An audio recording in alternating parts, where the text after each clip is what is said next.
बिस्मिल्लाहिर्रहमानिर्रहीम। अस्सलाम वालेकुम, वेलकम टू ऑल। तो आज हमारी Kaif four business law first class है, इसको स्टार्ट करते हैं इंशाल्लाह और उम्मीद है कि हम इसको अच्छे तरीके से लेके चलेंगे। चलिए जी शुरू करते हैं।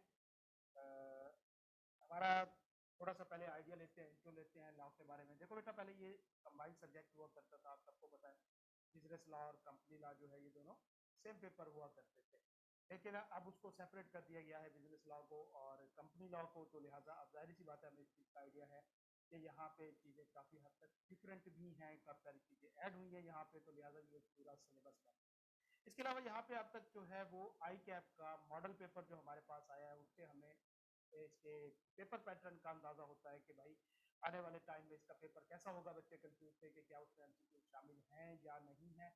तो लिहाजा अगर हम इस पेपर मॉडल पेपर को देखें तो यहाँ पे हमें 15 एमसीक्यूज नजर आते हैं। मतलब पहले जो कंपनी लॉ और एमलॉ का कंबाइंड सिलेबस हुआ करता था उसमें 30 एमसीक्यूज हुआ करते थे, अब यहाँ पे 15 एमसीक्यूज जो है वो उन्होंने कर दिए हैं। ठीक हो गया। तो लिहाजा एमसीक्यूज इसमें शामिल होंगे 15, बाकी पोर्शन जो है वो सारा थ्योरेटिकल पोर्शन का होगा, थ्योरेटिकल जो है वो होगा। उसके बाद अगर बात करें इसके टोटल चैप्टर्स की, अगर हम बात करें तो यहाँ पे इसके अंदर 18 चैप्टर बेसिकली उन्होंने बनाए हैं। लेकिन ये 18 चैप्टर डरने की बात नहीं है कि बहुत ज़्यादा चैप्टर है। इसमें कोई चैप्टर 2 पेजेस का है, कोई चैप्टर 3 पेजेस का है, और जब हम उसके नोट्स बनाएंगे तो वो 1 आध पेजेस तक जो है वो कंफाइंड हो जाएगा, इससे ज़्यादा ऊपर नहीं जाएगा। उसके बाद अगर हम बात करें जरा इसके हमारे पढ़ने का तरीकाकार, हम स्टार्ट कहाँ से करेंगे और हमने करना कैसे है।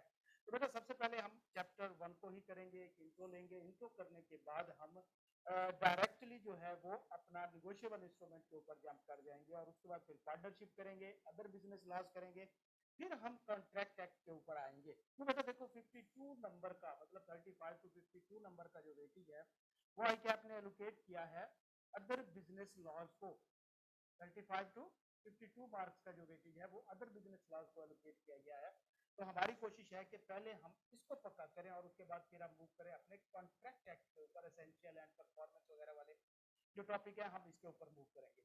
तो लिहाजा हमारा चैप्टर 1 जो है 5 टू 8 मार्क्स का है और इसी तरह निगोशिएबल इंस्ट्रूमेंट टू ऑनवर्ड जो है वो हमारे तकरीबन 35 टू 52 मार्क्स। तो एवरेज अगर हम बात करें तो 40 प्लस मार्क्स जो है वो इस पोर्शन में आएंगे। तो हमारी स्कीम ये होगी कि पहले हम चैप्टर 1 करेंगे और उसके बाद ये वाला पोर्शन जो हमारा डी पोर्शन है इसको हम करेंगे, और उसके बाद जब हम अपने कॉन्ट्रैक्ट एक्ट पे वापस आएंगे तो फिर हम इसकी प्रैक्टिस, टेस्ट और रिवीजन जो है वो स्टार्ट कर देंगे पीछे से। तो हमारा शेड्यूल ये होता है कि जनाब हम पहले इंट्रोडक्शन टू लीगल सिस्टम ये कवर करेंगे, उसके बाद अदर बिजनेस लॉज कवर करेंगे, और उसके बाद जैसे ये कंप्लीट होगा तो फिर हम क्या करेंगे कि हमारी 2 दिन की क्लास होती है पार्टनरशिप की हमारी होगी, और एक दिन जो होगा वो हमारा पीछे से किसी चैप्टर की रिवीजन एंड प्लस उसका टेस्ट होगा। ठीक है, साथ उसके पास पेपर कवर होंगे। रिवीजन में हमने क्या कवर करना है, हमने तमाम पास पेपर कवर करने हैं जो अब तक आ चुके हैं और जिनका एक चांस बनता है। इसके अलावा आउट ऑफ पास पेपर भी अगर क्वेश्चन मौजूद है हमारे पास तो हम उनको भी सॉल्व करेंगे, और उसके बाद फिर हम उसके टेस्ट जो है उसकी तरफ मूव करेंगे या शिफ्ट करेंगे। तो इस तरह ये होगा कि एग्जाम तक पहुंचते पहुंचते हमारा ऑलमोस्ट जो है 2 से 3 बार हमारी ये बुक रिवाइज हो चुकी होगी, पास पेपर हमारे कंप्लीट हो चुके होंगे, और इसी तरह हमारे टेस्ट जो है वो तकरीबन 2-2 तो मिनिमम हर चैप्टर के ऑलरेडी हो चुके होंगे। इसके अलावा हमारा जो क्लास का टाइमिंग होगी, क्लास हमारी जो है वो मंडे से फ्राइडे इसी टाइम के ऊपर हुआ करेगी। हर सैटरडे को आपका टेस्ट हुआ करेगा। सैटरडे को टेस्ट किस सब्जेक्ट का या सिलेबस का होगा बेटा, जितना हमने पिछले सैटरडे से लेके अगले पिछले फ्राइडे से लेके इस कमिंग फ्राइडे तक, या ये जो करंट फ्राइडे है यहाँ तक पढ़ लिया होगा, उसका टेस्ट होगा हमारा सैटरडे को। इसी तरह हमारा हर सेकेंड फ्राइडे को जितना भी हमने पीछे से पढ़ लिया होगा उसका कम्युलेटिव हमारा एक टेस्ट हुआ करेगा हर सेकेंड फ्राइडे को। तो लिहाजा इस तरीके से हमारे अच्छे खासे टेस्ट भी हो जाएंगे, पास पेपर तकरीबन तमाम कवर हो जाएंगे। इसी तरह हमारा सिलेबस जो है वो भी कवर हो जाएगा। रिवीजन भी हमारी 2-3 रिवीजन होनी है।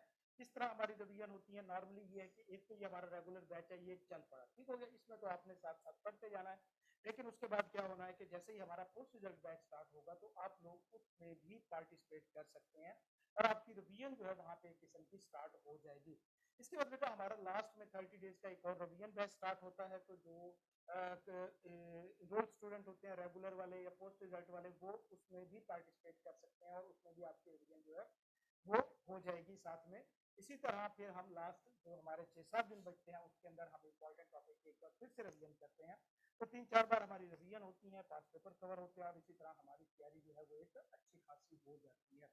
अच्छा, क्लास का डेकोरम क्या है बच्चे? क्लास में ये है कि आपके पास तकरीबन सबके पास माइक मौजूद होना चाहिए एटलीस्ट। लाइव क्लास रखने का बेटा पर्पज यही है। देखो रिकॉर्डिंग भी आपको मिल सकती है, रिकॉर्डिंग पड़ी है मेरे पास, पिछले 10 बैचेस की रिकॉर्डिंग पड़ी है, तो मैं आपको दे सकता हूँ अगर आपने क्लास में बैठ के जस्ट सुनना ही है ना। तो लिहाजा लाइव क्लास का पर्पज क्या होता है कि आप स्टूडेंट्स को इंगेज करना, आपकी कमजोरियों का पता लगाना और इसी तरह आपको जो है वो उस तरीके से गाइड करना जितना आप जिस लेवल पे मौजूद है। देखो बेटा सबसे मेन चीज जो है ना लाइव क्लास में स्टूडेंट का या तो ऐसे कि भाई हम इंगे सोने लग जाते हैं, बोर हो जाते हैं या हम पढ़ नहीं सकते। तो इसका सबसे मेन रीजन यही है ना कि क्लास में आप पार्टिसिपेट नहीं करेंगे तो बेटा कैसे पॉसिबल है कि आप पूरा टाइम जो है वो एक किस्म की एंगेजमेंट कर सकते हैं या आप पूरा 1 घंटा बैठ के मेरी बातें सुन सकते हैं। ठीक है, मतलब हाँ मैं लाख इंटरेस्टिंग बातें कर लूँ, बड़ी स्टोरी सुना लूँ, कहानियां फिल्में बता लूँ, लेकिन बहरहाल मैक्सिमम स्पेंड में 15-20 मिनट का होता है। हमारा अपना यही है तो हम आपसे इसके बारे में क्या शिकवा करें। तो लिहाजा क्लास में आपके पास माइक मौजूद होना चाहिए ताकि हमारी इंटरेक्शन रहे, क्वेश्चन जो है वो आपके साथ हो और क्वेश्चनिंग आंसरिंग के साथ साथ ये होता है कि हमें जज करना होता है। देखो हम आप लोगों को जज करते हैं और उस पर फिर अपनी एक पॉलिसी डेवलप करते हैं कि हमने किस लेवल पे जाके आपको पढ़ाना है। और जब तक हम आपको जज नहीं करेंगे बेटा तो कैसे पता चलेगा कि हम किस लेवल पे पढ़ाएं, हमने किस स्टूडेंट को लेके चलना है। अब आप ही वो स्टूडेंट है, कुछ लोग हैं जिनको बहुत बेसिक से समझ आती है, कुछ लोग क्विक लर्नर होते हैं, वो कहते हैं जी चीजें फास्ट चलनी चाहिए। तो लिहाजा हमें स्टूडेंट टू स्टूडेंट जो है वो चीजों को देख के चलना पड़ता है। तो लिहाजा आप लोगों के पास माइक मौजूद हो, क्लास के दौरान पार्टिसिपेट करें, आप किसी भी वक्त क्वेश्चन पूछ सकते हैं, आप किसी भी वक्त बात कर सकते हैं। इसी तरह आप किसी भी वक्त जो है वो किसी किस्म का क्वेश्चन आपके ध्यान में आता है वो आप मुझसे कर सकते हैं ड्यूरिंग क्लास, आफ्टर क्लास। और यही लाइव क्लास का एक फायदा होता है जो सबसे मेन फायदा है। ठीक हो गया? तो रिकॉर्डिंग आपको हर जगह मिल जाएगी, आप किसी कॉलेज में चले जाएं, कहीं पे भी चले जाएं। तो ये लाइव क्लास की जो मौज है ना बेटा, आप इसको यूज करने के लिए सबसे इंपॉर्टेंट है कि आपके पास माइक होना चाहिए। कैमराज आप अपने अपने ऑफ रखेंगे, कोई जरूरत नहीं है उनको ऑन करने की, या आपकी शक्लें नहीं देखनी। अच्छा, तो आप सिर्फ मेरी शक्ल ही देखिए और इसी को बर्दाश्त करें। आगे मूव करते हैं बच्चे। देखो क्लास में पार्टिसिपेट करना, अब एक चीज सबसे इंपॉर्टेंट है कि आपने क्लास में पार्टिसिपेट जरूर करना है। पार्टिसिपेट जरूर करना है किसी भी किस्म की सिचुएशन में। देखो बच्चे मैंने बताया कि लाइव क्लास और ऑनलाइन इसमें फिजिकल क्लासेस में फर्क कहाँ पे आता है, जहाँ पे हमें एज मिलता है वो ये होता है बच्चे। देखो कि अगर आप बात करते हैं ना हम फिजिकल क्लासेस की, तो वहां पे हमें पता है कि पहले बेंच के 3-4 बच्चे डोमिनेट कर रहे होते हैं, मतलब पहले 1-2 बेंच जो है उनके बच्चे डोमिनेट कर रहे होते हैं, वही बार बार क्वेश्चन कर रहे होते हैं, वही साथ साथ चीजें पूछ रहे होते हैं, सर के साथ भी वही पार्टिसिपेट कर रहे होते हैं। तो सारा कुछ हमें लग रहा होता है कि तैयारी उनकी हो रही है और हम बैठे होते हैं, कुछ कंफ्यूज बच्चे होते हैं, कुछ नहीं बोलना चाहते हैं, कुछ इंट्रोवर्ट होते हैं, कुछ क्वेश्चन नहीं कर सकते इतने लोगों के सामने। तो बेटा लाइव क्लास में ये है कि यहाँ पे आपकी आइडेंटिटी जो है वो सिर्फ आपका एक नाम है, आपका नाम और आपकी आवाज ही आपकी आइडेंटिटी है। तो आपको कोई नहीं जानता कि आप कौन हो, आप कहाँ से हो और किस तरह के बंदे हो। तो लिहाजा ये सोचना कि यार कोई क्या सोचेगा अगर मैं क्वेश्चन करूंगा या करूंगी गलत होगा, तो पुत्र ये फजूल से आप अजम्पशन ले सकते हैं। इसके अलावा इसका कोई फायदा नहीं, क्यों आपको कुछ जानता नहीं है, मैं नहीं जानता तो और किसी ने क्या जानना है।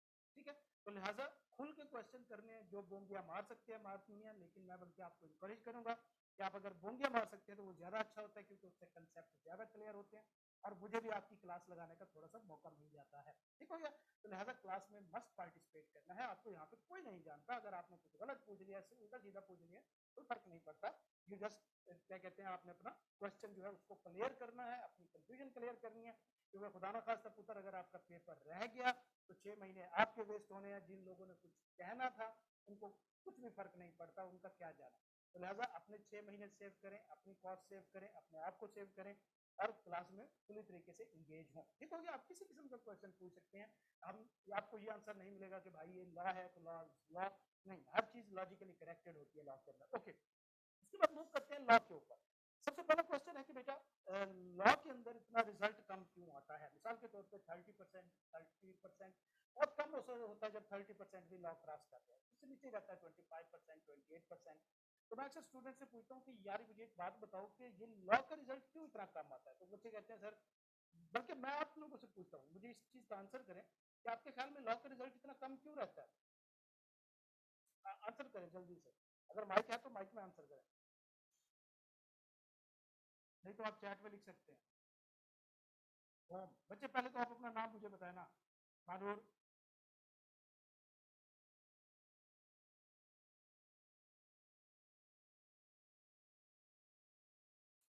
आप चैट में लिख सकते हैं, आप माइक ओपन कर सकते हैं अगर आपको कोई मसला नहीं है।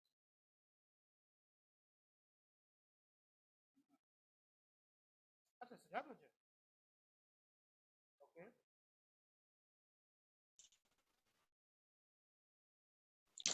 अच्छा सर, आपसे दूसरा सवाल ये था सर, इस बार ज्यादा बीला टफ है या सीला हो गया?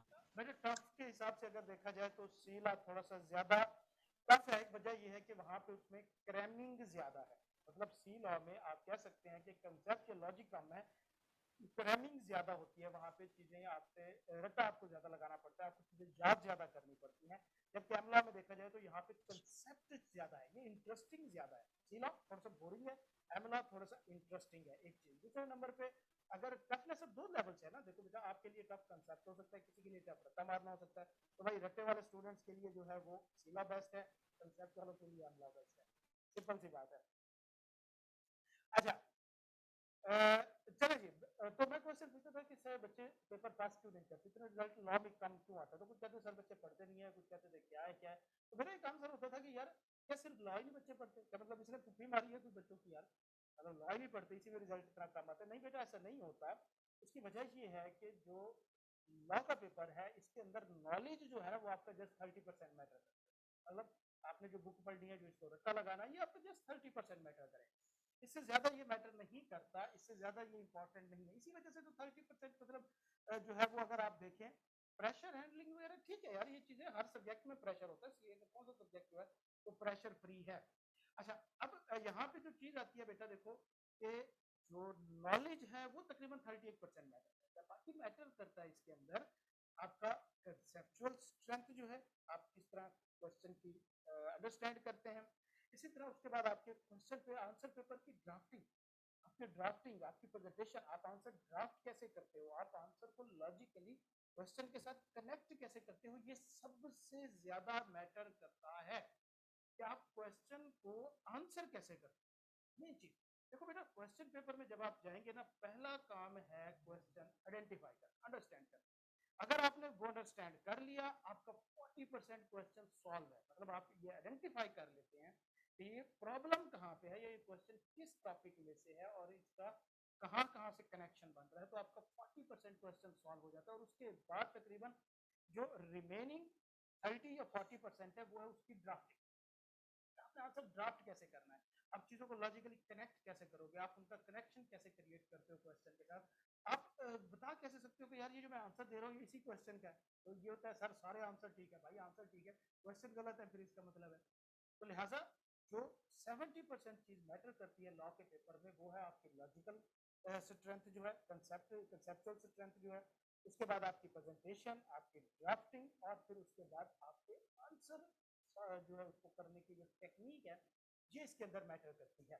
उसके बाद बेटा अब लॉ का सबसे बड़ा इशू ये है बेटा इसकी लैंग्वेज का। इसकी लैंग्वेज का इशू है कि इसकी लैंग्वेज जो है वो बाकी सब्जेक्ट से डिफरेंट है, बाकी तमाम सब्जेक्ट से इसकी लैंग्वेज डिफरेंट है। मतलब हम इंग्लिश की बात करें तो सीधी सीधी इंग्लिश होती है, बीसी की बात करें तो उसकी अपनी लैंग्वेज होती है, इस तरह टैक्स अकाउंटिंग हर किसी की अपनी लैंग्वेज है, लेकिन जो लॉ की लैंग्वेज है ये भी सेपरेट है और इसकी अपनी टर्म्स होती हैं, अपनी इसकी लीगल वर्डिंग होती है और अपना ही एक इसका माहौल है। लॉ का पूरा एक सेपरेट अपना इन्वायरमेंट होता है बेटा, जिसको आपने क्रिएट करना होता है, जिसके लिए आपने खुद को कंफर्टेबल करना होता है, तब ही जाके आप लॉ को अंडरस्टैंड कर सकते हैं और लॉ को पास कर सकते हैं। अब लॉ के अंदर बेटा होता क्या है कि इसके अंदर एक किस्म का ना, इसको पढ़ने का तरीका क्या है कि बच्चे इसको आप ऐसा पहेलियां समझ के पढ़ें। मतलब जिस तरह पहेली होती है, जिस तरह वो क्या कहते हैं, हम मूवीज देखते हैं, एडवेंचर मूवीज, उसके अंदर कड़ियों से कड़ियां मिलती हैं चीजों की और वो एक से दूसरी चीज निकाल रहे होते हैं, लॉ को उस तरीके से पढ़ना स्टार्ट करें कि आप चीजों को कनेक्ट करें। आपका दिमाग जो है वो खुद आप उसको सोचें कि यार ये यहाँ पे एक चीज आ रही है तो ये अगली जगह पे कैसे थी, वहां पे किस तरह थी, इसको उसके साथ कनेक्शन क्या बन रहा है। उसके बाद जब तक इसकी लैंग्वेज की बात है बेटा, तो आपको इसके लिए सबसे ज्यादा चीज जो है इसकी लैंग्वेज को अंडरस्टैंड करने के लिए, ये इस इन्वायरमेंट में आने के लिए, वो ये है कि आपने क्लासेस बंक नहीं करनी बच्चे। जब तक आप क्लासेस बंक नहीं करते, कम से कम आपको पहले 2 वीक्स जो है हमें एक टीम बनने में लगेंगे, हमें एक माहौल क्रिएट करने में लगेंगे, आप लोगों को उस लैंग्वेज के माहौल में लाने के लिए लगेंगे कि ताकि आपको समझ आ सके कि आपने किस तरीके से चीजों को लेके चलना है। तो लिहाजा क्लासेस में ही ये चीज तय हो पाती है कि पहले 2 हफ्ते के दौरान आपको कंफ्यूजन भी रहेगी, आप परेशान भी होंगे कि सर हमें समझ कुछ नहीं आ रहा, सर ये चीजें पता नहीं कैसे हो रही हैं। मैक्सिमम 2 वीक के बाद आपको ऐसा लगेगा जैसे आप पैदाइशी कानूनदान है, ठीक है ना, आपके बहुत बड़े वकील हैं, इर्शाद हसन के रिश्तेदार लगते हैं आप तो लिहाजा आपको खुद ऐसा फील होना शुरू हो जाएगा कि आप लॉ का जो माहौल है, ये जो इन्वायरमेंट है, उसके अंदर आप खुद इंटर हो जाते हैं, ठीक है।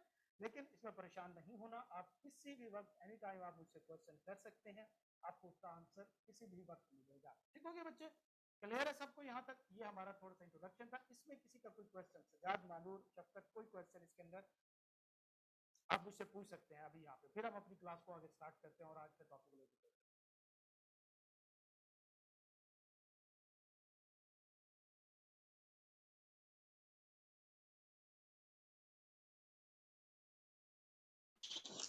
क्लियर है सर? चलें, गुड हो गया, कोई मसला नहीं। अच्छा, इसके अलावा बेटा जहां तक बात है, एक और छोटी सी क्या कहते हैं क्लैरिफिकेशन की, अगर कहीं पे बिल्कुल बिल्कुल ये हम अगली बात कर रहे हैं, ये अगली बात हम कर रहे हैं। अच्छा, कहीं कहीं पे आपके बीच में आवाज में डिस्टॉर्शन हो सकती है, उसका मेरे एज से जो है उसका बहुत ही कम चांस है कि यहाँ से मेरी वजह से हो, तो उसकी रीजन ये है कि क्योंकि मैं जोन का नेट यूज कर रहा हूँ और मैं बैठा भी लाहौर में हूँ, तो यहाँ पे इसकी अच्छी खासी स्पीड होती है, तो कोशिश करें कि आप अपने नेट को एक बार चेक करें। दूसरे नंबर में परेशान नहीं होना बेटा, रिकॉर्डिंग इसकी आपको जो क्लास होती है हमारी इवनिंग तक मेगा पे अपलोड हो जाएगी, आपको लिंक मिल जाया करेगा और वहाँ पे इसकी सारी रिकॉर्डिंग जो है वो अवेलेबल होगी। ओके, अगली चीज हमने पढ़ना कहाँ से, देखो बेटा बुक की अगर बात की जाए तो उसके तकरीबन 300 के करीब पेजेस हैं, ठीक हो गया। अगर हम बुक की बात करें तो ऑलमोस्ट कितने पेजेस है पता, 294, 300 के करीब पेजेस हैं, और ये एक्सक्लूडिंग पास पेपर है, मतलब इसके अंदर पास पेपर शामिल नहीं है, तो पास पेपर की प्रैक्टिस अगर इंक्लूड करें तो ये तकरीबन काफी सारे पेजेस बन जाते हैं। तो लिहाजा बुक को हमने पढ़ना जरूर है, पढ़ना जरूर है, लेकिन याद बुक नहीं करनी, याद हम अपने नोट से ही करेंगे और नोट्स मोर देन इनफ है, ठीक हो गया।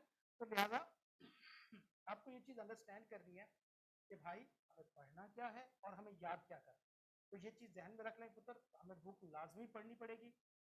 इन केस वजह वहाँ पे प्रैक्टिस क्वेश्चन मौजूद हैं, एट द एंड एमसीक्यूज मौजूद हैं, वो चीज अगर आप पढ़ते हैं बेस्ट है, लेकिन याद हमें सिर्फ नोट्स करना है, याद बुक ना करने बैठ जाइएगा पुत्र, 300 पेजेस हैं, याद करने के लिए आपको ये 4-5 महीने का टाइम इनफ नहीं है, आप याद नहीं कर पाएंगे।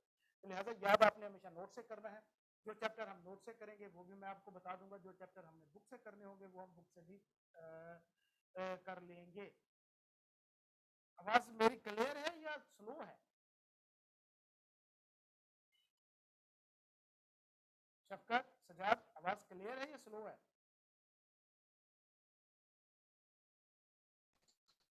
सर आवाज क्लियर है, बट ख्याल से आपकी जो माइक है ना उसकी वजह से हमें स्लो और थोड़ा डिस्टोर्शन भी माइक की वजह से आ रही है। चलो मुझे 1 मिनट दे, मैं इसको सेट कर लेता हूँ, फिर इसके बाद हम कंटिन्यू करते हैं।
हाँ जी पुत्र, अब क्लियर है आवाज?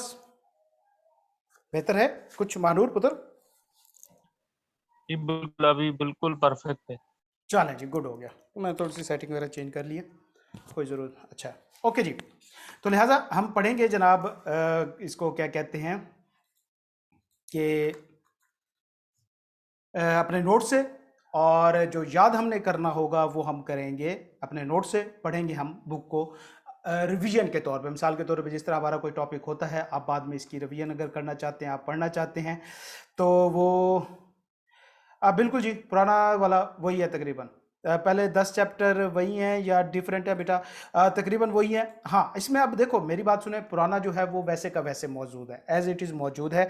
हम ये नहीं कह सकते कि वो चैप्टर जो हैं वो तकरीबन सेम है या नहीं है। क्यों? सिलेबस के अंदर चेंज बेशक ना हो, लेकिन देखिए बेटा यहाँ के इसके पहले 15 चैप्टर बेसिकली सेम है। पहले 10 नहीं, पहले 15 चैप्टर बेसिकली सेम है। इसकी वजह यह है कि उन्होंने कुछ चैप्टर को स्प्लिट अप कर दिया है, कुछ चैप्टर को उन्होंने रिकॉन्स्टिट्यूट किया है। तो लिहाजा कुछ टॉपिक जो पहले किसी और चैप्टर में थे, अब वो किसी और चैप्टर में चले गए हैं। ठीक हो गया? तो लिहाजा सिलेबस की एडिशन डिलीशन इनके अंदर इतनी नहीं हुई, लेकिन ये जो है इनके चैप्टर्स चेंज हो गए। तो लिहाजा पहले 15 चैप्टर जो है बेसिकली वो तकरीबन वही हैं जो हमारे ओल्ड सिलेबस के अंदर हुआ करते थे। ओके जी, मूव करते हैं अपने पहले चैप्टर के अंदर, बिजनेस लॉ। हम अपना शुरू करते हैं chapter 1, introduction to legal system. तो बेटा इसका वेटेज जो है वो 5 से 8 नंबर का है, तो एवरेज हम रख लेते हैं कि 6 नंबर का क्वेश्चन जो है वो इसमें से मस्ट आना है। अच्छा, अब हम बात करते हैं लॉ के बारे में कि लॉ होता क्या है। देखो बच्चे, किसी भी जगह पे जहाँ पे हम रह रहे होते हैं, एक सोसाइटी होती है, हमें इतना ही आजकल पता होता है कि जनाब हम रह रहे हैं। और आज के दौर में तो बेसिकली यही है कि भाई देखो, हम अपने किसी तरीके से आज का दिन गुजार लें, हम सर्वाइव कर लें, यही बहुत है। ठीक है? लेकिन देखो बेटा, जहाँ पे एक सोसाइटी होती है, जहाँ पे काफ़ी सारे लोगों ने मिल के रहना होता है, क्योंकि इंसान जो है ये एक सोशल एनिमल है, तो हमारे दरमियान कुछ लोग जो होते हैं वो पावर में होते हैं, मतलब कुछ लोग मजबूत हैं, स्ट्रांग हैं, वो फिजिकली भी हो सकते हैं, वो फाइनेंशियली भी हो सकते हैं। आज के दौर में फाइनेंशियली स्ट्रांग होना ज़्यादा मैटर करता है, लेकिन पुराने दौर में क्या होता करता था कि तब इतनी जो फाइनेंस होता था, पैसा होता था या माल होता था, इसकी इतनी ज़्यादा वैल्यू नहीं हुआ करती थी जितना फिजिकल स्ट्रेंथ मैटर करती थी। तो लिहाजा तब वो लोग एक सोसाइटी या माशरे को डोमिनेट किया करते थे जो फिजिकली स्ट्रांग हुआ करते थे। और आज के दौर में क्या है कि जो फाइनेंशियली ज़्यादा स्ट्रांग हैं वो डोमिनेट करते हैं किसी भी सोसाइटी को। तो लिहाजा, और ये इंसानी जबिलत है कि जब भी किसी शख्स के पास ताकत आती है, पावर आती है, वो इंसान ही नहीं रहता, उसके अंदर से इंसानियत ख़त्म हो जाती है। मतलब पावर और इंसानियत का रिवर्स प्रपोर्शन में लिंक है कि जैसे जैसे पावर आती जाएगी, इंसानियत का बेड़ा गर्क होता जाएगा आपके अंदर। तो लिहाजा फिर क्या हुआ बेटा कि होता यूँ है कि जैसे ही किसी के अंदर, किसी के पास पावर आती है, तो दो तबके बन जाते हैं। मतलब एक वो जो क्या कहते हैं सबऑर्डिनेट होता है, एक वो होता है जो डोमिनेट कर रहा होता है। तो लिहाजा अब जो सोसाइटी होती है बेटा, ये हमेशा इक्विटी के रूल के ऊपर चलती है। मतलब इक्वल राइट्स होने चाहिए, इक्वल जो है अपॉर्चुनिटीज मौजूद हो तो ही चलेंगी, क्योंकि किसी ना किसी वक्त तो भैया ये होना ही है कि जो लोअर क्लास होती है वो हमेशा ज़्यादा होती है। ये भी आपको पता है कि जो पावर में है वो थोड़े होते हैं, जो बेचारे सबऑर्डिनेट होते हैं वो ज़्यादा होते हैं। तो फिर इसका ये होता है कि कभी ना कभी तो उनको अंदाज़ा हो जाता है कि ना यार हमारे साथ हो क्या रहा है। तो लिहाजा यही होता था पहले के दौर में कि जब ये पुराना दौर था, पत्थर के ज़माने की बातें करें, तो हर वक्त लड़ाइयाँ क्यों रहती थीं? उसकी वजह यही होती थी कि जो पावरफुल होते थे वो कहते थे कि जी हम इसको डोमिनेट करें। थोड़ा टाइम तक वो डोमिनेट कर लेते थे लोगों को, लेकिन फिर उनके अंदर जो सबऑर्डिनेट होते थे, अवेयरनेस आ जाती थी, तो वो खिलाफ खड़े हो जाते थे और फिर जंगें शुरू हो जाती थी या मजलूमों के ऊपर कब्जे होते थे। तो लिहाजा हमने देखा कि किसी की हुकूमत या कोई भी मुआशरा जो है वो कंसिस्टेंट नहीं रहा कि हम कहें कि एक ऐसा सोसाइटी थी जो जनाब बनी और उसमें वो लोग अमीर थे, वो हमेशा अमीर रहे और बाद में गरीब हो गए। नहीं, उसके लिए यही एक निज़ाम है कि देखो, आपके पास जैसे पावर आएगी आप डोमिनेट करने की कोशिश करोगे। आपकी कोशिश यही होगी कि आप दूसरों के तमाम हकूक खा जाओ, सारा कुछ अपने पास इकट्ठा कर लो, ताकि आपकी एक पावर रहे और आपके सामने कोई बोलने वाला भी ना रहे। तो लिहाजा इस चीज़ को रेगुलेट करने के लिए जब मॉडर्न सिविलाइजेशन आई, जब लोगों को एहसास हुआ कि यार देखो, कब तक हम ये लड़ाइयाँ झगड़े करते रहेंगे और इसी तरीके से हमारी जंगें चलती रहेंगी, हम एक दूसरे को मारते मराते रहेंगे, इंसान तुम भी हो, इंसान हम भी हैं। तो लिहाजा फिर रूल्स बनाए गए, कवानीन बनाए गए कि भाई देखो कि एक सोसाइटी, एक माशरा, हर इंसान जो है वो इंसान है। तो लिहाजा हर किसी के इक्वल राइट्स हैं, तो कोई किसी को डोमिनेट नहीं कर सकता। तो लिहाजा ये जो रूल्स बनाए गए थे इनको लॉज कहा जाता है। अब रूल्स का अगर हम इस अपनी एक्सप्लेनेशन से देखें तो इसका क्या मतलब निकलता है कि वो लॉज, वो प्रिंसिपल, वो रूल्स जो बेसिकली सबऑर्डिनेट क्लास के जो राइट्स थे उनको प्रोटेक्ट करने के लिए बनाया गया, उनको लॉज कहा जाता है। क्यों? जो डोमिनेट पार्टी है भाई, उसके राइट्स किसने प्रोटेक्ट, उसके राइट्स को खतरा किसी से नहीं है ना। तो लिहाजा उनके लिए लॉ बनाने का क्या मकसद कि भाई उनको सिर्फ रेगुलेट करना है, मतलब इंडिविजुअल जो सबऑर्डिनेट हैं उनके राइट्स प्रोटेक्ट करने हैं, जो अपर क्लास में बैठे हैं, जो डोमिनेट हैं, उनको रेगुलेट करना है ताकि वो नीचे वालों के राइट्स ना खाएं और नीचे वालों को प्रोटेक्शन देनी है। तो लॉ का बेसिकली पर्पस क्या है बच्चे, कि जो सबऑर्डिनेट क्लास है उसके राइट्स एंड लाइबिलिटीज को प्रोटेक्ट करना। अब प्रोटेक्ट किससे करना? ऑफ कोर्स डोमिनेट क्लास से प्रोटेक्ट करना होता है ना। अब जाहिर बात है, गरीब तो गरीब को कुछ नहीं कहेगा, जो अमीर है वही गरीब को रगड़ेंगे ना, जो पावर में है वही जो महकूम होते हैं उनको रगड़ते हैं। तो लिहाजा लॉ बेसिकली जो है वो उसका मेन पर्पस या ऑब्जेक्टिव जो था वो ये था कि भाई जो अपर क्लास है उसके जुल्म से नीचे वाले लोगों को सेव किया जा सके, उनको बचाया जा सके। तो लिहाजा किसी भी सोसाइटी के अंदर लोगों के कंडक्ट को रेगुलेट करने के लिए या लोगों के राइट्स को प्रोटेक्ट करने के लिए जो रूल्स एंड रेगुलेशन बनाए जाते हैं उनको लॉज कहा जाता है। Law mean a set of rule और system of rules of conduct designed and enforced by the state to control and regulate the conduct of people. कि लॉ क्या है? एक सिस्टम है रूल्स एंड रेगुलेशन का, किस लिए? लोगों के जो बिहेवियर हैं उनको प्रोटेक्ट करने के लिए और उनके कंडक्ट को रेगुलेट करने के लिए गवर्नमेंट की तरफ से बनाए जाते हैं। अब बेटा गवर्नमेंट क्या होती है? देखो बेटा गवर्नमेंट एक बेसिकली हम अगर आपको कंसेप्ट का पता हो, कंपनी लॉ पर आपने थोड़ा सा देखा तो कंपनी क्या है? एक आर्टिफिशियल पर्सन है कि वो बिजनेस करने के लिए काम कर रही है। गवर्नमेंट का भी कोई फिजिकल स्ट्रक्चर नहीं है। जिस तरह एक कंपनी का कोई फिजिकल स्ट्रक्चर नहीं होता, इस तरह गवर्नमेंट का भी कोई फिजिकल स्ट्रक्चर नहीं है। बेसिकली गवर्नमेंट एक एनजीओ है, non profit, NPO, non profit organisation है गवर्नमेंट। और ये भी एक आर्टिफिशियल बॉडी है जिस तरह की कंपनी, मतलब कंपनी जो है वो भी एक आर्टिफिशियल बॉडी होती है। उसको चलाते कौन है? डायरेक्टर चलाते हैं, उसको मैनेजर्स चलाते हैं, एक मैनेजमेंट होती है वो चलाती है। सेम इस तरह गवर्नमेंट भी एक एनपीओ है, ये नॉन प्रॉफिट ऑर्गेनाइजेशन है। इसका पर्पज हरगिज ये नहीं होता कि ये आए, हमारा टैक्स ले, उसको खाए पिए हजम करे और गायब हो जाए, ठीक है, और लंदन निकल जाए। नहीं पुत्र, ये पर्पस नहीं होता। ये पाकिस्तान के अंदर ये डेफिनेशन बहरहाल इसकी हो सकती है, लेकिन गवर्नमेंट एक एनपीओ, इसका क्या काम है कि बड़े लोगों से पैसा लेके गरीबों के ऊपर खर्च करना। ये हम टैक्स के अंदर बड़ी डिटेल में पढ़ेंगे अगली क्लास में कि ये कैसे काम करता है। तो लिहाजा गवर्नमेंट एक एनपीओ है, एक ऑर्गेनाइजेशन है, एक आर्टिफिशियल बॉडी है। इसको चलाते कौन है? भैया हमारे एमएनएज, एमपीएज, इमरान खान साहब, ठीक है। तो लिहाजा घबराना नहीं है, अभी तो पेट्रोल जो है वो 150 पे जाना है, तो परेशान होने की जरूरत नहीं है। लिहाजा गवर्नमेंट लॉज बनाती है, इसलिए इंडिविजुअल्स के कंडक्ट को रेगुलेट करने के लिए। क्यों रेगुलेट किया जाता है? ताकि एक दूसरे के राइट्स को प्रोटेक्ट किया जा सके। इसके अलावा बेटा ये लॉ जो होते हैं ये पत्थर की लकीर नहीं होते, मतलब एक बार बन गया तो भाई लॉ लॉ ही है, नहीं। ये हालात के साथ चेंज होते रहते हैं, वक्त के साथ चेंज होते रहते हैं। मिसाल के तौर पे अभी भी कई ऐसी चीजें मौजूद हैं जिनके ऊपर कोई कानून ही मौजूद नहीं है, जिनके ऊपर कोई जो आप कह सकते हैं रेगुलेशन ही मौजूद नहीं है, लीगल प्रोविजन ही मौजूद नहीं है। कई इस तरह के नए नए क्राइम्स इन्वेंट हो रहे हैं, नई नई चीज़ें इन्वेंट हो रही हैं। इस तरह साइबर क्राइम्स वगैरह हैं, काफ़ी सारे साइबर क्राइम ऐसे हैं जिनके ऊपर अभी तक कोई रूल ही नहीं बना हुआ, कोई लॉ ही नहीं बना हुआ। तो ये लिहाजा ये लॉ जो है ये फिक्स नहीं हुआ करते बच्चे। ये वक्त के साथ साथ जैसे जैसे सोसाइटी जो है वो मॉडिफाई होती है, लॉज भी साथ साथ मॉडिफाई हो जाते हैं, इनको भी चेंज किया जाता है। हमें पता होता है कि नेशनल असेंबली सेनेट के अंदर हर रोज इजलास हो रहे होते हैं, रेजोल्यूशन पास हो रही होती हैं, बिल अप्रूव हो रहे होते हैं। हमारी ये नई पॉलिसी भी जो है वहीं से अप्रूव होकर आई है, ये भी हमें सबको पता है, ठीक है। तो लिहाजा ये लॉ जो होते हैं ये स्टेगनेंट नहीं होते, सख्त नहीं होते, बल्कि वक्त के साथ साथ जैसे सोसाइटी चेंज होती है, ये रिक्वायरमेंट ऑफ सोसाइटी के साथ साथ ये चेंज होते रहते हैं।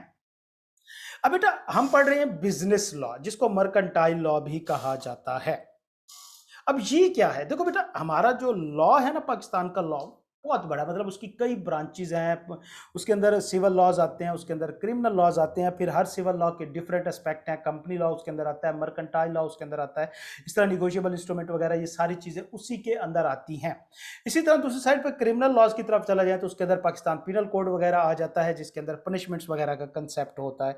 तो लिहाजा कई ब्रांचेज हैं। अब सिविल लॉ की एक ब्रांच है mercantile law, business law. Business law क्या होता है बेटा, ये एक ऐसा लॉ है जो दो पार्टीज आपस में बिजनेस जब कर रही होती हैं तो उनके आपस में राइट्स एंड लायबिलिटीज क्रिएट होते हैं। मिसाल के तौर पे देखो, कोई भी बिजनेस जो होता है वो किसी न किसी कॉन्ट्रैक्ट या एग्रीमेंट का पार्ट होता है, मतलब किसी कॉन्ट्रैक्ट या एग्रीमेंट के थ्रू जो है वो अराइज होता है। तो जब कहीं पे भी कोई कॉन्ट्रैक्ट या एग्रीमेंट होता है तो वहां पे राइट्स एंड लायबिलिटीज होती है, मतलब किसी पार्टी ने परफॉर्म करना है, किसी पार्टी ने पैसे देने हैं। मिसाल के तौर पे मैं शफकत के साथ कॉन्ट्रैक्ट करता हूं, जी मैं तुम्हें गंदम की बोरी 1000 रुपए में सेल करूंगा, तो मैंने गंदम की बोरी देनी है, शफकत ने मुझे 1000 रुपीज देने हैं। तो लिहाजा अब हम दोनों के राइट्स एंड लायबिलिटीज क्रिएट होगा। मेरा राइट क्या है कि मैं उसे 1000 दूं, 1000 लूं, और लायबिलिटी क्या है कि मैं उसे गंदम की बोरी दूं। इसी तरह शफकत के राइट क्या है कि भाई वो मेरे से गंदम की बोरी ले, लायबिलिटी क्या है कि वो 1000 मुझे दे। तो लिहाजा बिजनेस के अंदर जब भी दो पार्टीज आपस में डील कर रही होती है तो उनके राइट्स एंड लायबिलिटीज क्रिएट होते हैं। तो उससे क्या होता है, उन राइट एंड लायबिलिटीज को प्रोटेक्ट करता है जो कानून या जो लॉ, उसको मर्केंटाइल लॉ कहा जाता है, और ये एक सिविल लॉ की ब्रांच है। अब बेटा देखो, लॉ की मेन दो ब्रांचेज है, एक क्रिमिनल लॉ, एक सिविल लॉ। मिसाल के तौर पे सिविल लॉ क्या है, देखो बेटा सिविल लॉ से मुराद एक ऐसा लॉ होता है, या ये वहां पे अप्लाई होता है जहां पे लिमिटेड नंबर ऑफ पीपल के आपस में mutual rights and liabilities arise होते हैं। मिसाल के तौर पे मियां बीवी का झगड़ा हो गया, मियां बीवी के दरमियान डाइवोर्स हो रही है, बच्चों की सेपरेशन है। इसी तरह अगर बात करें, ये हमारे जो बिजनेस के अंदर कॉन्ट्रैक्ट होते हैं, ये क्या है, ये बेटा यहाँ पे जो राइट्स एंड लायबिलिटीज है वो दो पार्टीज अराइज हो रहे हैं। मिसाल के तौर पे कहीं पे मियां बीवी के दरमियान डाइवोर्स हो जाती है, इससे सोसाइटी को क्या फर्क पड़ना है, इसका स्टेट से क्या लेना देना है, क्या इससे कहीं से कोई टेररिज्म जन्म लेगा, क्या इससे कहीं पे कोई टेंशन क्रिएट होगी, नहीं, कुछ भी नहीं होगा। तो लिहाजा सिविल लॉ क्या होते हैं बेटा, ये वो लॉज होते हैं जो इंडिविजुअल्स के आपस में राइट्स एंड लायबिलिटीज होते हैं ना, उनको रेगुलेट करते हैं। अब क्रिमिनल लॉ क्या है बेटा, देखो मिसाल के तौर पे एक बंदा जनाब जी खड़ा होता है सजाद चौक के दरमियान में, पिस्तौल निकालता है और 5-7 हवाई फायरिंग निकाल लेता है। अब भाई इससे देखो जो इंडिविजुअल मौजूद है, सोसाइटी के राइट्स एंड लायबिलिटीज को तो मसला हुआ है, लेकिन यहाँ पे इशू ये आया कि भाई as a whole society affect हुई, वहां पे खौफ व हरास पैदा हो गया, लोग जो है वो परेशान हो गए। इसी तरह एक गवर्नमेंट की रिट चैलेंज हुई, गवर्नमेंट को चैलेंज हुआ, तो एज अ होल ये सोसाइटी को इफेक्ट हुआ है। तो इस कंडक्ट को, इस बिहेवियर को जो कानून रेगुलेट करता है उसको क्रिमिनल लॉ कहा जाता है। तो लिहाजा सिविल लॉ क्या है, ये आगे चल के हम इसका डिटेल में डिफरेंस देखेंगे। एक ये वो लॉज हैं जब इंडिविजुअल्स के दरमियान राइट्स एंड लायबिलिटीज को रेगुलेट करना हो तो कौन सा लॉ रेगुलेट करता है, सिविल लॉ। जब किसी जगह पे एज अ होल सोसाइटी को किसी एक्ट से अफेक्ट होता है, एज अ होल कहीं पे किसी एक माशरे में खौफ व हरास पैदा होता है, तो उस एक्ट को जो चीज रेगुलेट करती है उसको क्रिमिनल लॉ कहा जाता है। ठीक है, तो सिविल लॉ की डेफिनेशन हमने पढ़ी, क्या हुआ कि भाई ये इंडिविजुअल्स के बिजनेस रिलेशन के दरमियान जो राइट्स एंड लायबिलिटीज होती हैं ये उनको रेगुलेट करती है। अब बेटा पाकिस्तान के अंदर लॉज बनते कैसे हैं, मतलब वैसे ओवरऑल देखा जाए तो लॉज आते कहां से हैं। क्या ये रात को सोते सोते इमरान खान के ऊपर अलहामी किताबें नाजिल होती हैं कि भाई वही नाजिल होती है, नाउजुबिल्ला, ऊपर से कहीं पे कोई उसको रात ख्वाब में आके जिन्नात बता के जाते हैं कि भाई ये सुबह उठ के तुमने कानून बना देना है या ये कानून बन जाएगा। नहीं, ऐसा नहीं होता बच्चे। कानून कवानीन बनते हैं, इसके मुख्तलिफ सोर्सेज होते हैं जिससे ये बनते हैं। पहला सोर्स क्या है इसका बेटा, लेजिस्लेशन। अब लेजिस्लेशन क्या है, लेजिस्लेशन से मुराद क्या है, कानून बनाना। जो लेजिस्लेटिव बॉडी होती है किसी भी मुल्क की, जो लेजिस्लेटिव बॉडी होती है, जो कानून साज इदारा होता है, जो वो कानून बनाता है, एक तो वहां से कानून आते हैं। मिसाल के तौर पे हमारे यहाँ पार्लियामेंट और नेशनल असेंबली है, ये कवानीन बनाते हैं। रोज क्या कहते हैं, बहस हो रही होती है, नए नए बिल होते हैं वहां पे। ये और बात है कि बेटा देखो, जो गवर्नमेंट हमारी है यहाँ पे कवानीन की ज्यादा पॉलिटिक्स ही चल रही है, एक दूसरे के ऊपर बस वहां पे बैठ के कीचड़ ही उछालते हैं। लेकिन मेन पर्पस ये नहीं होता किसी भी जगह पे गवर्नमेंट का। क्या काम होता है इनका, कवानीन बनाना। तो लिहाजा ये कवानीन बनाते हैं, वहां पे ये लॉज क्रिएट करते हैं। मिसाल के तौर पे एक नेशनल असेंबली का मेंबर है, वो जा रहा था सड़क पे, उसने देखा कहीं पे किसी ने किसी को कोई चपेट रख दी, और जब उसने क्या कहते हैं थाने में गया उसके ऊपर केस करने, तो पता चला इसके ऊपर कोई कानून ही मौजूद नहीं है, कोई सेक्शन ही नहीं है जो इसके ऊपर लगाया जा सके। तो वो क्या करता है, वो जाता है अपनी असेंबली में, वहां पे एक बिल जनरेट करता है, कहता है कि भाई ये ड्राफ्ट है और इसी तरह मैंने एक शख्स को देखा उसने थप्पड़ मारा, मैं उसके ऊपर केस करने गया, ये गलत बात है लेकिन इसके ऊपर कोई कानून ही मौजूद नहीं है।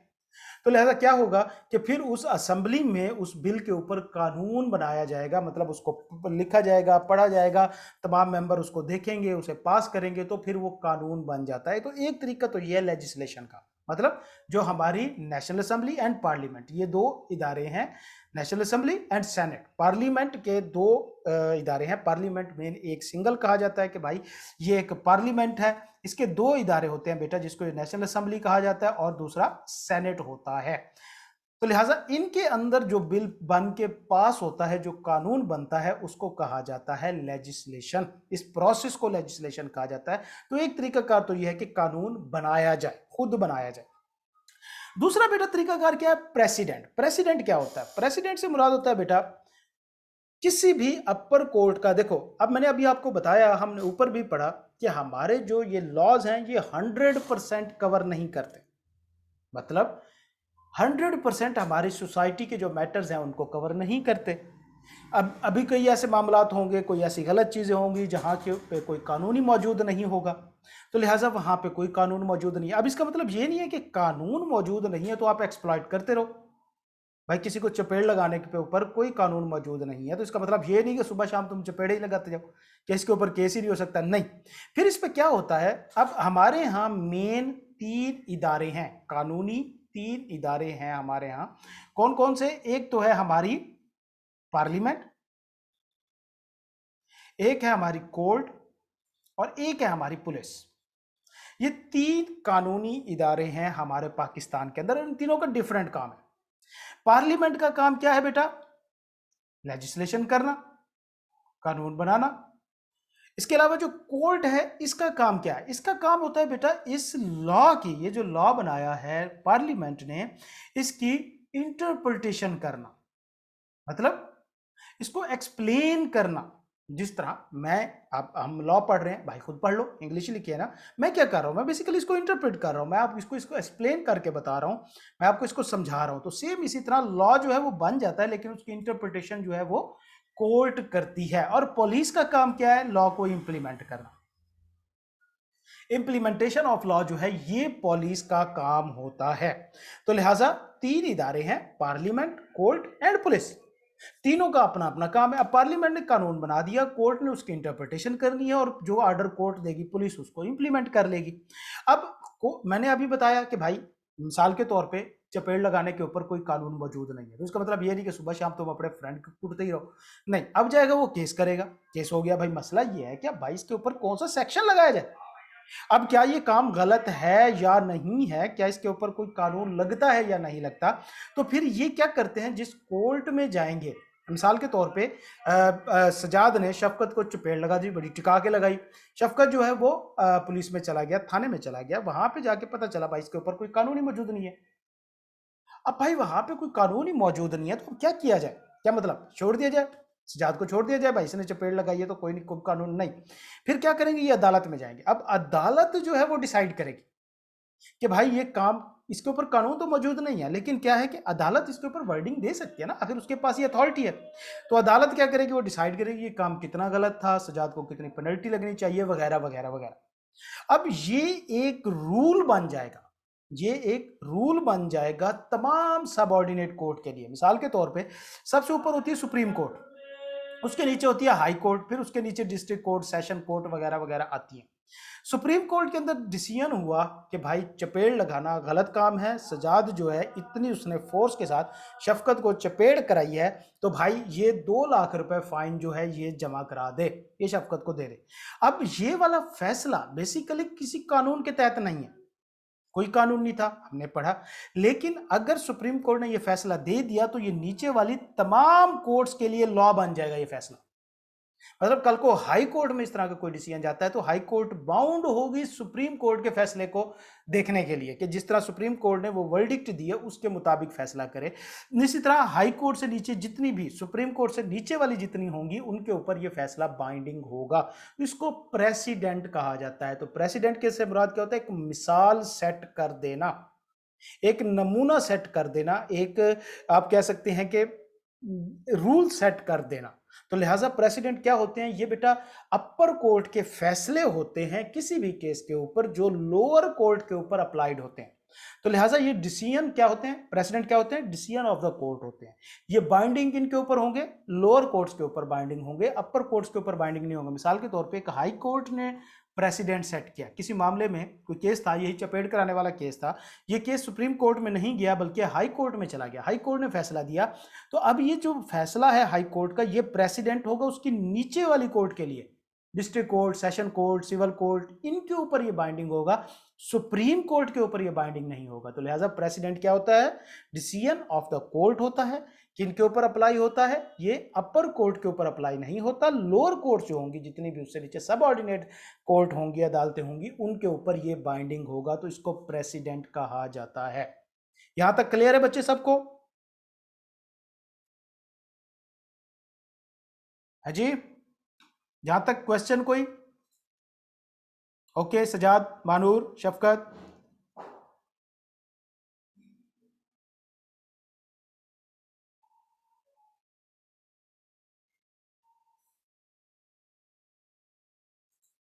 ओके बेटा, क्लास में पार्टिसिपेट करने की थोड़ी सी आदत है। उसके बाद बेटा तीसरा जो सोर्स होता है लॉ का वो होता है कस्टम। कस्टम से मुराद क्या है? रस्म रिवाज। मिसाल के तौर पे इसकी अगर आपने परफेक्ट एग्जांपल देखनी है तो आप बरतानिया का कानून देखें।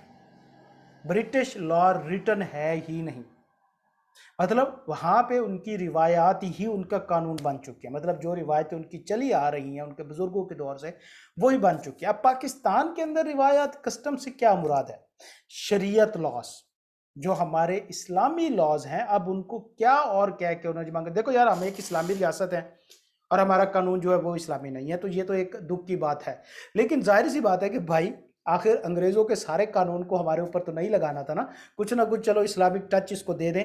तो इन्होंने क्या किया कि थोड़े बहुत जो शरीयत के लॉज हैं, जिस तरह के हमारे फैमिली लॉज हैं, हकूकुल इबाद के कवानीन हैं, इसी तरह हमारे मैरिटल लाइफ के जो कवानीन वगैरह हैं, तो ये शरीयत के मुताबिक तय होते हैं। तो ये कानून जो है वो किसी अदालत ने नहीं बनाया। मिसाल के तौर पे अब कहीं पे डाइवोर्स होती है तो ये कहीं पे जो उसकी इद्दत का टाइम है ये किसी कानून ने नहीं तय किया। एक औरत जो है वो 3 महीने घर से बाहर नहीं निकलेगी, इद्दत में बैठेगी, उसकी डाइवोर्स होती है, तो ये किसी कानून ने तय नहीं किया, ये किसी लेजिस्लेटिव बॉडी ने तय नहीं किया, बल्कि ये किसने तय किया? ये शरीयत का कवानीन है। तो लिहाजा जो शरीयत के कवानीन है हमारे पाकिस्तान में, उनको कस्टम कह के लॉ के अंदर ठोक दिया गया। तो लिहाजा क्या हुआ, हमारे यहाँ शरीयत कोर्ट भी बना दी गई, ऊंट के मुंह में जीरे के बराबर जो है वो हमें दे दू के चुप करा दिया गया कि भाई देखो हमारा एक इस्लामी निज़ाम चल रहा है। लेकिन बेटा ये निज़ाम कोई इस्लामी निज़ाम नहीं है, इस भूल में हरगिज़ ना रहिएगा। तो लिहाजा जो हमारे शरीयत के कवानीन है वो भी हमारी लेजिस्लेशन का हमारे लॉ का पार्ट हैं। जो हमारे यहाँ लॉज मौजूद हैं, पाकिस्तान का जो कॉन्स्टिट्यूशन मौजूद है उसके अंदर शरीयत लॉज भी मौजूद हैं, जिसको कस्टम कहा जाता है। और उसके बाद एग्रीमेंट्स। देखो बेटा, एग्रीमेंट जब किसी दो पार्टी के दरमियान कोई कॉन्ट्रैक्ट या एग्रीमेंट होता है, हम देख चुके हैं, मैंने अभी आपको समझाया कि मेरा और शफकत का कॉन्ट्रैक्ट हुआ कि भाई मैंने गंदम की बोरी देनी है, उसने 1000 रुपीज देना है। अब देखा जाए तो भैया इसके ये हम दो पार्टीज के दरमियान है। कॉन्ट्रैक्ट क्या है? हम दो पार्टीज के दरमियान है। अब मेरे ऊपर इस कॉन्ट्रैक्ट या एग्रीमेंट के बाद लाजमी हो गया है कि मैं गंदम की बोरी दूंगा उसे। मेरे लिए ये एग्रीमेंट एक लॉ बन चुका है। इस एग्रीमेंट के अंदर जो टर्म एंड कंडीशन है वो मेरे लिए कानून है। मतलब मेरा और शफकत का कॉन्ट्रैक्ट है, तो हम दोनों के लिए ये एग्रीमेंट एक कानून बन चुका है, हम दोनों के ऊपर ये बाइंडिंग है और कोई इसको वायलेशन नहीं कर सकता। सेम इस तरह जिस तरह आप भाई सड़क पे इशारा नहीं तोड़ सकते, अब ये तो नहीं कह सकते ये मेरे लिए कानूनी बना उसके लिए बना हुआ है, नहीं। इसी तरह जब हम दो पार्टीज के दरमियान एग्रीमेंट होता है तो वो एग्रीमेंट हम दोनों पार्टीज के लिए कानून बन जाता है। तो लिहाजा ये भी एक लॉ की किस्म कह सकते हैं, एक सोर्स कह सकते हैं जो हमारे ऊपर एप्लीकेबल होते हैं। तो अब हम जो इंसान हैं, एक इंडिविजुअल है, हमारे ऊपर या हमारे यहाँ जितनी भी बॉडीज हैं आर्टिफिशियल हैं, नेचुरल हैं, उनके ऊपर जितने भी लॉज लगते हैं वो बेसिकली 4 तरह के होते हैं। वो लेजिस्लेशन हमारे ऊपर लॉ लगता है ना कि भाई सड़क पे इशारा नहीं तोड़ना, प्रेसिडेंट के कोर्ट का प्रेसिडेंट कोर्ट के जो डिसीजन है वो भी हमारे ऊपर एप्लीकेबल है। इस तरह हमारे जो शरीयत लॉज हैं, जो हमारी कस्टम है, वो भी हमारे ऊपर एप्लीकेबल है। और इस तरह हमने अगर किसी के साथ कॉन्ट्रैक्ट या एग्रीमेंट किया है तो वो भी हमारे ऊपर बाइंडिंग होगा और वो भी हमारे ऊपर एप्लीकेबल होगा। तो लिहाजा सोर्सेज ऑफ लॉज कितने हैं पाकिस्तान में? Legislation, president, custom and agreement. यहां तक क्लियर है बच्चे? ओके जी, तो आज हमने क्या पढ़ा? आज हमने जी सर। डेफिनेशन पढ़ी लॉ की, लॉ होता क्या है, उसके बाद सिविल लॉ का, इसके बाद हमने मर्केंटाइल लॉ की डेफिनेशन देखी, इसके अलावा सोर्सेज ऑफ लॉ को हमने देखा। तो ये चारों आपने पढ़ने हैं और उसके बाद आप कल की एक असाइनमेंट नोट कर लें कि आपने नेट पे सर्च करके आना है एक एक एग्जाम्पल प्रेसिडेंट की, कि रिसेंट पिछले 4-5 महीने में या पिछले 1-2 सालों में या कभी भी हमारी सुप्रीम कोर्ट या हाई कोर्ट ने कौन से ऐसे फैसले दिए जो प्रेसिडेंट बन गए हैं, किनके ऊपर? हमारी लोअर कोर्ट के ऊपर। तो एक एक एग्जाम्पल आप सब ने सर्च करके आनी है। कल मैं क्लास में आपसे पहले वो पूछूंगा, फिर हम इंशाल्लाह कल प्रोसीड करेंगे। क्लियर हो गया बच्चे?